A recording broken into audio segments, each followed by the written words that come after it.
It is Movie Review Friday, and today Manning Franks dives into a film following a man whose terminal diagnosis teaches him to die happily. Check out Andre is an Idiot.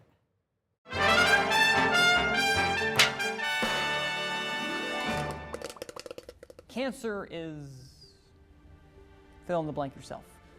See, because the World Health Organization says that over a third of Americans are impacted by cancer in some way, either directly or through an immediate family member.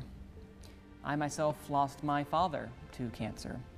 So when Andre Riccardi was diagnosed with colon cancer, he decided to do something different. He decided to document his experience with a morbid sense of humor in one of the most memorable documentaries of the year. I felt like I was getting into the best shape of my life. I lost 30 pounds, and about once a week, I would bleed out of my... Turns out, I had cancer. He said it was stage 4. It's fascinating that I am dying. One way to deal with it is to make this film. In the documentary, Andre is an Idiot, when Andre Riccardi, a self-proclaimed idiot for skipping the colonoscopy that could have saved his life, learns he is dying from stage 4 colon cancer. He turns his final chapter into an experiment of radical honesty, bold humor, and genuine humanity. As erratic and kooky as its subject, Andre is an Idiot proudly blends heart and humor to a topic that many people seem to view exclusively through the lens of somber or sullen. No, not this film.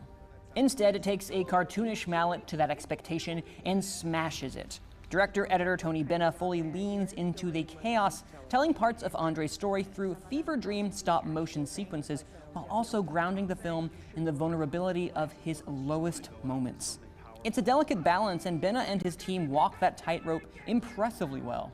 Now, there's no use beating around the bush. Andre is a character.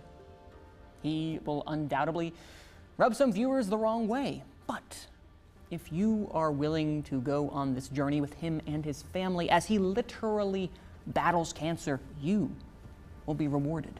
He's a beautifully complex person who never asks for pity.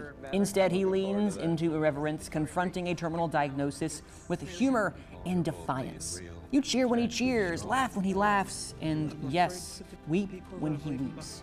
It's a surprisingly tender documentary that keeps you engaged until the very end. Now, I won't tell you what happens to Andre because that's a spoiler and you can look it up yourself if you're curious. But that's not really the point. It's not about whether you win or you lose in the fight against cancer. Like so many of those who are on that journey with them and their families, it's about the fight. And that is what makes this documentary so unbelievably powerful. I'm giving Andre is an Idiot a 2 approved. You can catch it in theaters. Certainly a lot of you at home will resonate with that as well, knowing friends and family who have had cancer.